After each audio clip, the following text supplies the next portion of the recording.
കഴിഞ്ഞ ഓരോ കാലഘട്ടങ്ങളിൽ യാസീനിന്റെ കൊലപാതകം അറിയാം നിങ്ങൾക്ക്. അതുപോലെ തന്നെ മുഹമ്മദ് ദുറ എന്ന് പറയുന്ന പിഞ്ചോമന പൈതലിന്റെ പെരുമാറിലേക്ക് വെടിയുതിർത്തുകൊണ്ടിരിക്കുന്ന ചിത്രം ലോക മീഡിയകളെ മുഴുവനും കീഴൊതുക്കിയത് നിങ്ങൾ മറന്നുപോയിട്ടുണ്ടാവില്ല.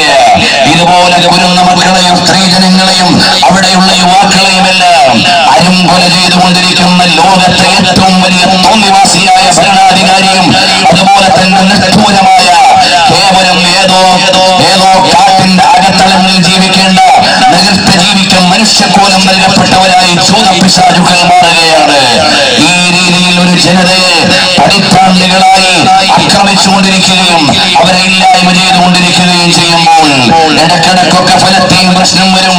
കുറച്ചു ദിവസം കഴിയുമ്പോൾ അതടങ്ങും. നമ്മളെല്ലാവരും ഐക്യദാർഢ്യം നടത്തും. ചിലപ്പോൾ ചില പ്രതിഷേധങ്ങൾ ഉയർക്കും. അങ്ങനെ ഒരുപാട് കഥകൾ കഴിഞ്ഞുപോയി. ഒരുപാട് കുരുന്ന മക്കൾ അവിടെ മരിച്ചു വീണുപോയി. ഒരുപാട് സ്ത്രീജനങ്ങൾ അവിടെ പിഴഞ്ഞു വീണ് മരിച്ചുപോയി. ഒരുപാട് സ്ത്രീജനങ്ങൾ പീഡനങ്ങൾക്ക് വിധേയമായി പോയി. എങ്ങോട്ടൊന്നില്ലാതെ ഒരുപാട് പെൺകുട്ടികൾ നെട്ടോട്ടം ഓടിപ്പോയി. അങ്ങനെയുള്ള ഫലസ്തീനിലേക്ക് ഞാൻ ചരിത്രപരമായി എല്ലാം വായിക്കുവാൻ ഇപ്പോൾ ഒരുങ്ങുന്നില്ല. അവസാനം ഈ കഴിഞ്ഞ ജൂൺ 12 മുതൽ ലോക മനസ്സാക്ഷിയുടെ മുമ്പിലേക്ക് നിറയൊഴിച്ചുകൊണ്ടിരിക്കുന്ന ഈ സാഹചര്യത്തിൽ നിങ്ങളോട് പറയട്ടെ, ഞാൻ ഇങ്ങോട്ട് കയറുന്നതിന് മുമ്പ് ചെക്ക് ചെയ്യുമ്പോ 1200-ലേറെ വരുന്ന ജീവനുകളെയാണ് ഇവിടെയുള്ള ഇസ്രായേൽ പട്ടാളക്കാരൻ ഫലസ്തീനി മക്കളിൽ നിന്ന് ഇല്ലായ്മ ചെയ്ത് കളഞ്ഞത്. അതിൽ 300-ലേറെ വരുന്ന കുരുന്ന മക്കളെയാണ് കണക്കുകൾ വെച്ചുകൊണ്ട് പറഞ്ഞാൽ എനിക്ക് തോന്നുന്നില്ല ഇതെല്ലാം കൃത്യമായ കണക്കുകളായിരിക്കുമെന്ന്. കാരണം റോക്കറ്റുകളും ബോംബുകളും വന്ന് വീഴുമ്പോൾ അവിടെ തകർന്നു വീഴുന്ന കെട്ടിടത്തിന്റെ അവശിഷ്ടങ്ങളുടെ അടിയിൽ കുടുങ്ങിപ്പോയവരെ പെറുക്കിയെടുക്കാൻ ഇവിടെ ആരാണുള്ളത്? ലോകത്തെ മനുഷ്യത്വത്തിന്റെ മുഴുവൻ സീമകളെയും ലംഘിച്ചുകൊണ്ടാണ് ഇസ്രായേലി പട്ടാളം ഫലസ്തീനികളായ പാവപ്പെട്ട ജനതയുടെ മേൽ ആക്രമണം അഴിച്ചുവിട്ടുകൊണ്ടിരിക്കുന്നത്. അവസാനം ജൂൺ 12 രാത്രിയിൽ അവിടുത്തെ പ്രധാനികളായ വ്യക്തികളുടെ വീടുകൾ മാപ്പ് ചെയ്തുകൊണ്ട് ഇസ്രായേലിന്റെ ആയുധങ്ങൾ വന്ന് പതിക്കുകയാണ്. പ്രിയമുള്ളവരെ, പ്രിയപ്പെട്ട ഭാര്യയുടെയും മക്കളുടെയും ചേതനയേറ്റ് കിടക്കുന്ന ഭൂമേനിയുടെ നടുവിലൂടെ തൈസീർ എന്ന് പറയുന്ന ചെറുപ്പക്കാരൻ ആശുപത്രിയിലേക്ക് ഓടുകയാണ്. അയാളുടെ ചിത്രം മാത്രം വെച്ചുകൊണ്ട് സംസാരിച്ചാൽ ദയനീയമായ ഒരു കുടുംബത്തിന്റെ പതന കഥയിൽ നിന്ന് തുടങ്ങുകയാണ്. 3 ഇസ്രായേലി യുവാക്കളെ ജൂത പരിസകൾ തിങ്ങി താമസിക്കുന്ന ഹെബ്രോൺ പ്രവിശ്യയിൽ നിന്ന് 3 ജൂതന്മാരായ കുട്ടികളുടെ ഡെഡ് ബോഡി കിട്ടിയതിന്റെ പേരിലാണ്.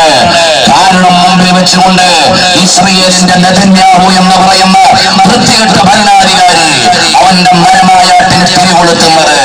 എന്നിട്ട് 3 ചെറുപ്പക്കാർ മരിച്ചു വീണപ്പോ ഒബാമ എന്ന് പറയുന്ന അമേരിക്കൻ ഭരണാധികാരി അവിടുന്ന് പൊട്ടിക്കരയുകയാണ്. സ്വന്തം മക്കളെ മരിച്ചുപോയാൽ കരയാത്ത വിധം അമേരിക്കയുടെ ബറാക് ഒബാമയുടെ കണ്ണുനീര് ലോക മീഡിയകളെ കാണുമ്പോ നൂറുകണക്കിന് കുരുന്ന മക്കൾ പിടഞ്ഞു വീഴുമ്പോ കരയാൻ കണ്ണീരില്ലാതെയായി പോയോ എന്ന് ലോക മനസ്സാക്ഷിയുടെ മുമ്പിൽ വെച്ചുകൊണ്ട് അമേരിക്കയുടെ അപ്പോസ്തലനോട് ചോദിക്കാൻ ആഗ്രഹിക്കുകയാണ്. പ്രിയമുള്ള സഹോദരന്മാരെ, വിശദമായ സംസാരത്തിലേക്ക് ഞാൻ കടക്കുന്നില്ല. അങ്ങനെ 3 ഇസ്രായേലി ചെറുപ്പക്കാരന്മാര് കൊല ചെയ്യപ്പെട്ട് അല്ലെങ്കിൽ അവരുടെ ഡെഡ് ബോഡിയുടെ പിന്നിൽ വെച്ചുകൊണ്ട് തുടങ്ങിയപ്പോൾ അതിന്റെ അന്വേഷണങ്ങൾ അവസാനിച്ചത് എവിടെയായിരുന്നു? അവസാനം ഹമാസ് എന്ന് പറയുന്ന പാലസ്തീനിലെ തീവ്രവാദി സംഘടനയാണ് 3 ഇസ്രായേലുകാരനെ കൊന്നത് എന്ന് പറഞ്ഞ് കാരണം ലോകത്തിന്റെ മീഡിയകളുടെ മുമ്പിൽ ഫലിപ്പിക്കുവാൻ ഇസ്രായേലിന് കഴിഞ്ഞു, CNN കഴിഞ്ഞു, ലോകത്തുള്ള മീഡിയകൾക്ക് കഴിഞ്ഞു, ലോകത്ത് മുഴുവനും കൊട്ടിഘോഷിച്ചു. ഈ നിലയിലേക്ക് ഒരു കാരണം മുന്നിൽ വെച്ചുകൊണ്ട് ജൂൺ 12 തുടങ്ങുകയാണ്. പ്രിയമുള്ളവരെ, വിശ്വാസി സഹോദരന്മാർ, വളരെ പുണ്യമായി കാണുന്ന പവിത്രമായ റമളാൻ, പ്രധാനുഷ്ഠാനത്തിന്റെ പകലുകൾ, ആരാധനയുടെ രാത്രികൾ, മനസ്സും ശരീരവും ഒരുപോലെ വിശുദ്ധമാകുന്ന പുണ്യദിനരാത്രങ്ങൾ, അതുപോലെ തന്നെ ലോകാധികാരിയിലേക്ക് മനസ്സു തുറന്നുകൊണ്ട് പ്രാർത്ഥനയുടെ മഹനീയമായ മന്ത്രണങ്ങൾ വാനലോകത്തെ മാലാഖമാർക്ക് മലക്കുകൾക്ക് സന്തോഷം വഹിക്കുന്ന പുണ്യരാവുകൾ. ഈ രാവുകളിലാണ് ഇസ്രായേൽ എന്ന് പറയുന്ന ലോകത്തെ ഏറ്റവും വലിയ നിറകെട്ട ഭരണകൂടം പാവപ്പെട്ട മനുഷ്യരുടെ മേൽ കൊലപാതകത്തിന്റെയും ക്രൂരമായ നിർത്തൂരകത്തിങ്ങളുടെയും നായാട്ടുകൾ ആരംഭിച്ചത്. പ്രിയമുള്ള സഹോദരന്മാരെ, അങ്ങനെ അത് തുടങ്ങുകയാണ്. ഒരുപാട് കുരുന്നമങ്ങളെ കൊന്നുകളഞ്ഞതിന്റെ ചിത്രം നിങ്ങളുടെയൊക്കെ മൊബൈലുകളിൽ ഉണ്ടാകാം, ദിവസേനയുള്ള പത്രങ്ങളിൽ കാണുന്നുണ്ടാകാം, മീഡിയകൾക്ക് മുമ്പിൽ ഇരിക്കുന്നവർ ആവോളം കാണുന്നുണ്ടാകാം. ചോദിക്കട്ടെ, ചോദിക്കട്ടെ സഹോദരന്മാരെ, ആ മരിച്ചു വീണ മക്കൾക്ക് നമ്മളുടെ മക്കളുടെ ചോരയല്ലേ ഉള്ളത്? ആ മരിച്ചു വീണ മക്കൾക്ക് എന്ത് പാതകമാണ് അവർ ചെയ്തിട്ടുള്ളത്? ഫലസ്തീനിൽ നിന്ന് മരിച്ചു വീണുപോയ മുഹമ്മദ് തുറയുടെയും കുഞ്ഞു ഷൈബായുടെയും കഥ മുമ്പിലേക്ക് വരുമ്പോ, ഗർഭിണിയായ ഷൈബ എന്ന് പറയുന്ന തള്ള കൊല ചെയ്യപ്പെട്ടപ്പോ പള്ളയിൽ പിടഞ്ഞുകൊണ്ടിരിക്കുന്ന ജീവൻ കീറി പുറത്തേക്ക് എടുത്തിട്ട് ആ പിഞ്ചോമന പൈതലിന്റെ 5 ദിവസത്തെ ജീവിതമേ ഉണ്ടായുള്ളൂ. ചോദിക്കട്ടെ, മനുഷ്യത്വം മരിച്ചുപോയ മരവിച്ചുപോയവർക്കല്ലാതെ ഇതെല്ലാം കാണുമ്പോൾ മിണ്ടാതിരിക്കാൻ വേറെ ആർക്കാണ് കഴിയുക? നമ്മളെപ്പോലെ ജീവനുള്ളവർ, നമ്മളെപ്പോലെ വേദനയുള്ളവർ, നമ്മളെപ്പോലെ മേനിയുള്ളവർ, നമ്മളെപ്പോലെ വികാരങ്ങളുള്ളവർ, അതുപോലെയുള്ള ഫലസ്തീനികളായ പാവപ്പെട്ട പിഞ്ചോമന പൈതലുകളെ ഇല്ലായ്മ ചെയ്ത് കൊന്ന് അടുക്കി ഒഴുക്കിക്കൊണ്ടിരിക്കുമ്പോൾ അവസാനം അഭയാർത്ഥി ക്യാമ്പുകളുടെ മേളിലേക്ക്, ആശുപത്രികളിലേക്ക്, കുഞ്ഞുങ്ങൾ കളിച്ചുകൊണ്ടിരിക്കുന്ന കളിക്കളങ്ങളിലേക്ക്, വിദ്യാലയങ്ങളിലേക്ക്, എവിടെയൊക്കെയാണ് കുരുന്നുകൾ നിന്നുകൊണ്ടിരിക്കുന്നത് അവിടേക്ക് മുഴുവനും വരുന്ന പിശാചിന്റെ ആയുധവർഷം മനുഷ്യയുധമായി വന്നുകൊണ്ടിരിക്കുകയാണ്. അവസാന ഷാരോണിന്റെ മകൻ പറഞ്ഞത്, നാഗസാക്കിയിലും ഹിരോഷിമയിലും ചെയ്തതുപോലെ ഇവിടെയുള്ള മുഴുവൻ ജനങ്ങളെയും ഇല്ലായ്മ ചെയ്യണമെന്ന് ലോകത്തിന്റെ മുമ്പിലേക്ക് വിളിച്ചു പറയുമ്പോൾ ഇതിനെതിരെ പ്രതികരിക്കാൻ ആർക്കാണ് ഇവിടെ സാധിക്കുന്നത്? എന്തുകൊണ്ടാണ് ലോകത്തിന് പ്രതികരിക്കാൻ കഴിയാത്തത്? സംഭവങ്ങളുടെ വിശാലതയിലേക്ക് ഞാൻ പോകുന്നില്ല.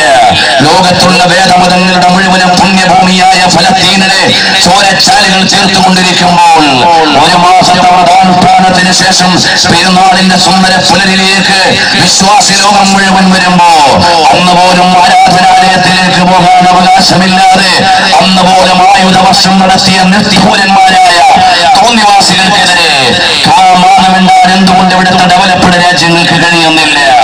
ഒന്നാംകിട രാജ്യങ്ങളെ ലോക പോലീസ് ചമയിരിക്കുമ്പോ അമേരിക്കക്കാരന്റെ പൈസയും ബ്രിട്ടീഷുകാരന്റെ പട്ടാളവുമാണ് സാക്ഷാൽ ജൂതന്മാർക്ക് ഇസ്രായേൽ എന്ന് പറയുന്ന രാജ്യമുണ്ടാക്കി കൊടുത്തത്.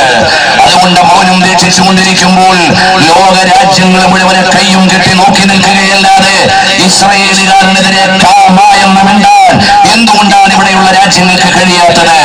ഇവിടെയാണ് മനുഷ്യ മനസ്സാക്ഷിയോട് എനിക്ക് ചിലത് പറയാനുള്ളത്. ഇത് മുസ്ലിങ്ങളോട് സംസാരിക്കുന്ന കേവലമായ മതപരമായ പ്രഭാഷണമല്ല.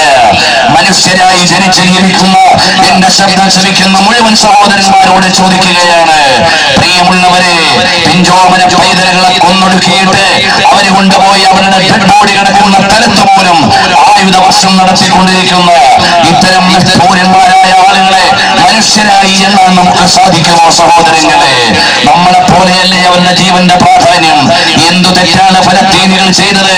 ഹമാസ് എന്ന് പറയുന്ന തീവ്രവാദി സംഘടനയുടെ റോക്കറ്റ് ആക്രമണമെന്ന് ഇടക്കിടക്കൊക്കെ ഫലസ്തീൻകാരനെ കുറിച്ച് പറയുമ്പോ എവിടുന്നാടോ ഫലസ്തീൻകാരുടെ കയ്യിലേക്ക് ആയുധമെത്തുക?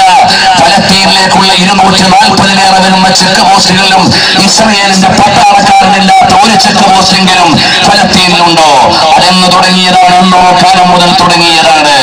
അഥവാ ഒരു 100 ഗ്രാം പഞ്ചസാരയെങ്കിലും ഫലസ്തീനിന്റെ മണ്ണിലേക്ക് ചെന്നാൽ ഇസ്രായേലുകാരുടെ ചെക്ക് പോസ്റ്റ് കടക്കാതെ ഫലസ്തീനിലേക്ക് ചെല്ലില്ല. അതാണ് യാഥാർത്ഥ്യം എന്ന് പറയുന്നത്. അവർക്ക് സ്വന്തമായി ഒന്നുമില്ല. അങ്ങനെയുള്ള നാട്ടിൽ മാരകമായ ആയുധങ്ങൾ മുഴുവനും ഹമാസുകാരൻ കയ്യിൽ വെച്ചിരിക്കുന്നു എന്ന് ഉമ്മാക്കി പ്രചരിപ്പിച്ചുകൊണ്ടാണ് ലോകരാജ്യങ്ങളുടെ മുമ്പിൽ ഇപ്പോൾ ഇസ്രായേലുകാരൻ ഫലസ്തീനിനെതിരെ നരനായാട്ടം നടത്തുന്നത്.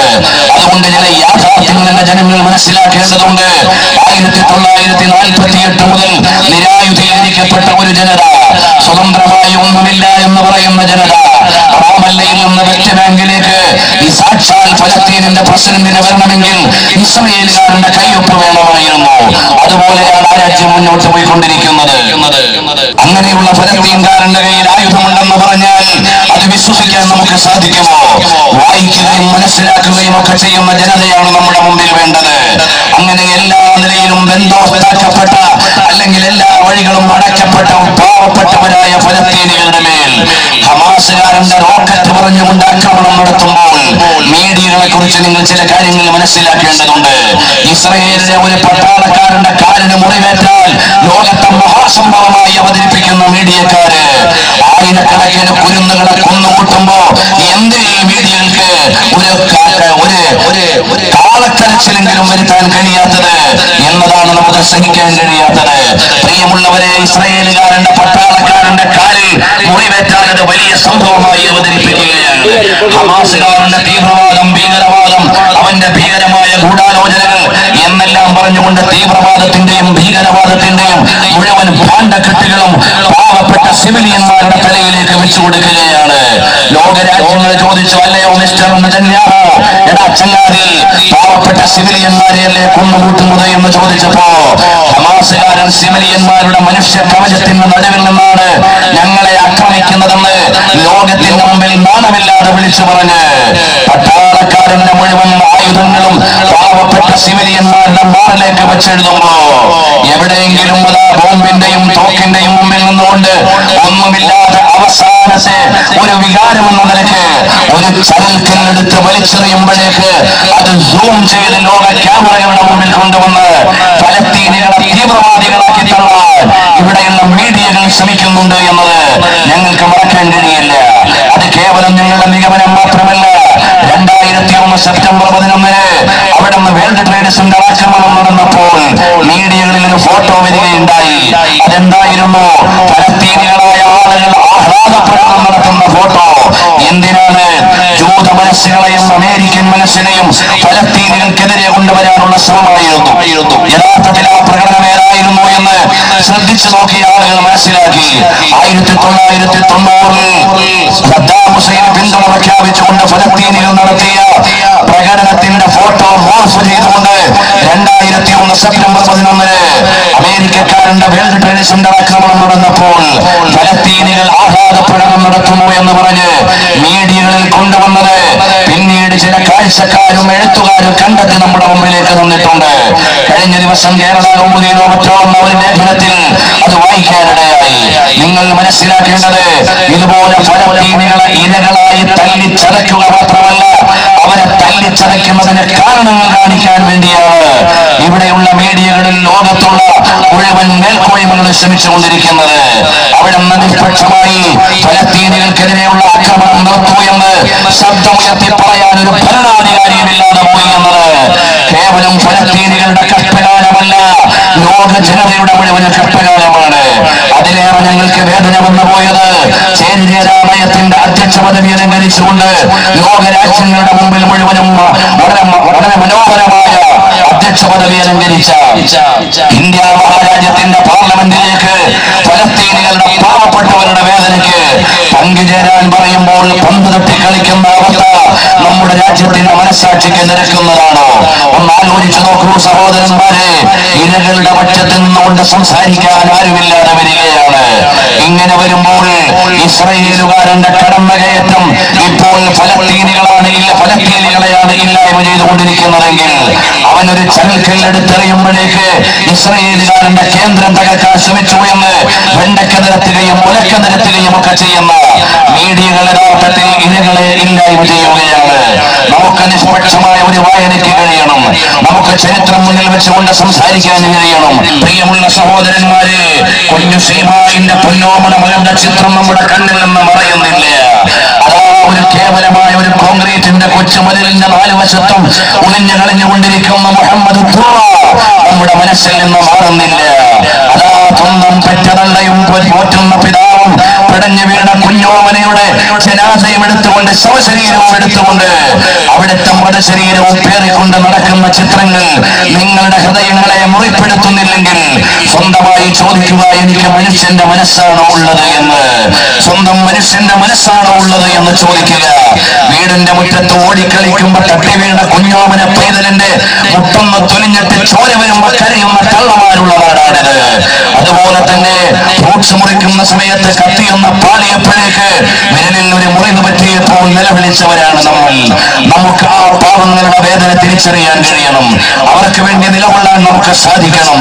അതുകൊണ്ട് ഫലസ്തീനികളായ പാവങ്ങളുടെ വേദനയുടെയും നൊമ്പരത്തിന്റെയും യാഥാർത്ഥ്യങ്ങളുടെ മുമ്പിലൂടെ നമ്മൾ മുന്നോട്ട് പോകുമ്പോൾ ലോക മനസ്സാക്ഷിയോട് പറയാനുള്ളത്, ഇസ്രായേലുകാരുടെ കയറൂരി വിട്ടാൽ അങ്ങ് സീനാ താഴ്വരയാണ് എന്റെ രാജ്യമെന്ന് പാർലമെന്റ് മന്ദിരത്തിന്റെ കവാടത്തിൽ എഴുതി വെച്ചതുപോലെ നാളെ മുഴുവനും യുദ്ധത്തിന്റെ ദിനരാത്രങ്ങളാണ് വരാനുള്ളത്. ഗാസ എന്ന എന്ന് പറയുന്ന 17-18 ലക്ഷം ജനങ്ങൾ താമസിക്കുന്ന പ്രവിശ്യയിൽ നിന്ന് 56% ഇപ്പോൾ ജൂതന്മാര് കൈയടക്കിയിരിക്കുകയാണ്, അവരെ പിടിച്ചടക്കിയിരിക്കുകയാണ്. അവിടെ നിന്ന് നമ്മുടെ പോലെയുള്ള മനുഷ്യ ജീവനുകൾ എവിടേക്കെന്നില്ലാതെ ഓടി ഒളിച്ചുകൊണ്ടിരിക്കുകയാണ്. ഇതുവരെ ലോകം മുഴുവനും യുദ്ധം നിർത്താൻ ആവശ്യപ്പെട്ടിട്ടും അവിടെയുള്ള ചില പ്രതിഷേധ സംഘങ്ങൾ സമരം നടത്തിയിട്ടും ഇസ്രായേലുകാരൻ തയ്യാറായിട്ടില്ല സമരം അവസാനിപ്പിക്കാൻ. അതുകൊണ്ട് നിങ്ങൾ ഒരു യാഥാർത്ഥ്യമെങ്കിലും മനസ്സിലാക്കണം. രണ്ട് രാജ്യങ്ങൾ തമ്മിലുള്ള യുദ്ധത്തിലല്ല നമ്മൾ കക്ഷി ചേരുന്നത്, രണ്ട് ശക്തികൾ തമ്മിലുള്ള പോരാട്ടത്തിലല്ല നമ്മൾ കക്ഷി ചേരുന്നത്. തീർത്തും നിരായുധരായ പാവങ്ങളായ നിരപരാധികളായ ജന്മനാട്ടിൽ ജീവിക്കുന്ന തീവ്രവാദത്തിന്റെ ചിന്ത പോലുമില്ലാത്ത ഫലസ്തീനുകളായ പാവങ്ങളെ കാരണമില്ലാതെ ഇല്ലായ്മ ചെയ്തുകൊണ്ടിരിക്കുമ്പോ ആ ഇരയുടെ പക്ഷത്ത് നിൽക്കാൻ നമുക്ക് കഴിയണം. എന്റെ സഹോദരന്മാരെ, നമുക്ക് പറയാനുള്ളത് ലോകത്തുള്ള മുഴുവൻ വിശ്വാസികളുടെയും മനസ്സിലെത്തി നിന്ന് അവർക്ക് വേണ്ടിയുള്ള ഒരു പ്രാർത്ഥനയെങ്കിലും നമുക്ക് കൊടുക്കാൻ കഴിയണം. നമ്മളെ പെരുന്നാള് സമുചിതമായി ആഘോഷിച്ച് സന്തോഷിച്ച് ദിനങ്ങൾ കഴിയുന്നതേ ഉള്ളൂ. നമ്മുടെ പൊന്നോമന മക്കളെ പോലെയുള്ള കുഞ്ഞോമന പൈതലുകൾ ഞെട്ടറ്റ് വീണ് മരിച്ചു കിടക്കുമ്പോ നമുക്ക് അവർക്ക് വേണ്ടി ചിന്തിക്കാനെങ്കിലും കഴിയണം. അങ്ങനെ ലോക മനസാക്ഷി മുഴുവനും മനുഷ്യത്വത്തിന്റെ പക്ഷത്ത് നിൽക്കാനും UN ചാർട്ടറും അതുപോലെ തന്നെ UN ഐക്യരാഷ്ട്രസഭയുടെ നിയമങ്ങളുമെല്ലാം ഇവിടെയുള്ള മേലധികാരികളായ ഒന്നാംകിട രാജ്യങ്ങൾക്ക് കളിപ്പാവയാണെങ്കിൽ തേർഡ് വേൾഡ് രാജ്യങ്ങളിൽപ്പെട്ട ഇന്ത്യ മഹാരാജ്യത്തെ പോലെ നമ്മുടെ രാജ്യം പോലെയുള്ള രാജ്യങ്ങളെ നാളെ ഇവിടെ ഒന്നാംകിട രാജ്യങ്ങളെ കയ്യേറ്റം നടത്തിയാൽ UN ചാർട്ടർ കൊണ്ടോ ഐക്യരാഷ്ട്രസഭയുടെ നിയമം കൊണ്ടോ ഒരു പുല്ലുവിലയുമില്ല എന്നാണ് യഥാർത്ഥത്തിൽ നമ്മുടെ മുമ്പിലേക്ക് പഠിപ്പിച്ചുകൊണ്ടിരിക്കുന്നത്. അതുകൊണ്ട് നാളെ നമുക്കിങ്ങനെ ഒരു ഗതി വന്നാൽ, നമ്മുടെ രാജ്യത്തിനെതിരെ ഏതെങ്കിലും കുത്തക രാജ്യങ്ങൾ തിരിഞ്ഞാൽ ഐക്യരാഷ്ട്രസഭയ്ക്കോ UN-നോ ഒരു ചുക്കും ചെയ്യാൻ സാധ്യമല്ല എന്നിടത്തേക്കാണ് കാര്യങ്ങൾ വന്നുകൊണ്ടിരിക്കുന്നത്.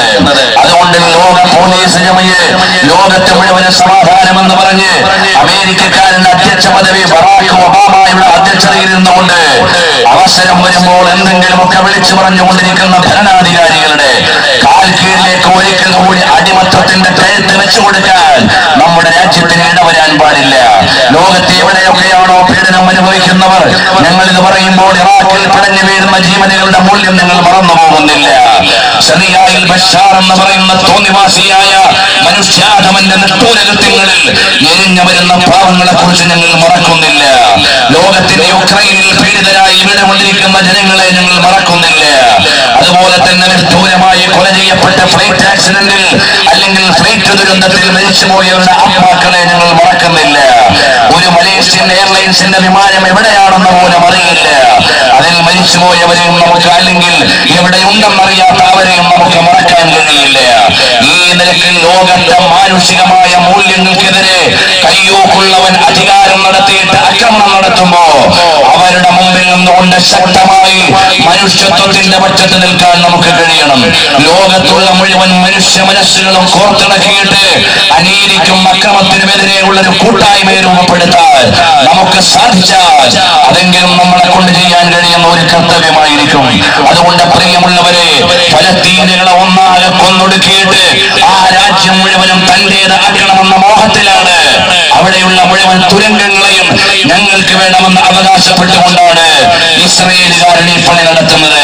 ഞങ്ങൾക്ക് ചിലത് പറയാനുണ്ട്, ഞങ്ങൾക്ക് ചിലത് പറയാനുണ്ട്. ഇതെല്ലാം അനുഭവിക്കുമ്പോഴും ഞങ്ങൾക്ക് ചിലത് പറയാനുണ്ട്. ഹലോ മിസ്റ്റർ ഇസ്രായേലികളായ ജൂത പരിസകളോട് പറയാനുണ്ട്. നെതന്യാഹുവിനെക്കാളും ഷാരോണിനെക്കാളും അതുപോലെയുള്ള കുത്തക രാജ്യത്തെ തോന്നിവാസികളായ ഭരണാധികാരികളെക്കാളും ഇന്നലകളിൽ സ്വന്തം ദൈവമാണെന്ന് പറഞ്ഞ ഫറോ ലോക ചരിത്രത്തിന്റെ മുമ്പിൽ ഇല്ലായ്മ ചെയ്യപ്പെട്ട ചരിത്രം നിങ്ങളുടെ മുമ്പിലുണ്ട്. വേണമെങ്കിൽ ബൈബിളിനും അത് പറയാനുണ്ടാകാം. അതുപോലെ ഹാറൂനിന്റെയും നമ്രൂദിന്റെയും ഇന്നലകളിൽ കഴിഞ്ഞുപോയ ഹിംസ നയമാക്കിയെടുത്ത ഒരൊറ്റ ഭരണാധികാരിയെ കാലം ബാക്കി വെച്ചിട്ടില്ല. അതുകൊണ്ട് ഇസ്രായേലിന്റെ തോന്നിവാസികളായ ഭരണാധികാരികൾ, പട്ടാളക്കാർ, അവർക്ക് കാലം, അവർക്ക് ശിക്ഷ കാത്തുവച്ചിട്ടുണ്ട്. അത് കാത്തിരുന്ന് കാണേണ്ടി വരുന്നത് ലോകഗതിയുടെ ചരിത്രമാണ്. കേവലം ഞങ്ങൾ സമാധാനിക്കാൻ വേണ്ടി പറയുന്നതല്ല. ഫറോവമാരുടെ, നമ്രൂദുമാരുടെ, ഹാറൂന്മാരുടെ, ഇന്നലെ കഴിഞ്ഞുപോയ ഹിറ്റ്ലർമാരുടെ, അബൂജഹലുമാരുടെ ചരിത്രം വെറുതെയല്ല എഴുതി വെച്ചിട്ടുള്ളത്. പാവപ്പെട്ട ജനങ്ങളെ ഇല്ലായ്മ ചെയ്തുകൊണ്ടിരിക്കുന്ന കിങ്കരന്മാരായ ഭരണാധികാരികളെ കാലം പ്രതീക്ഷ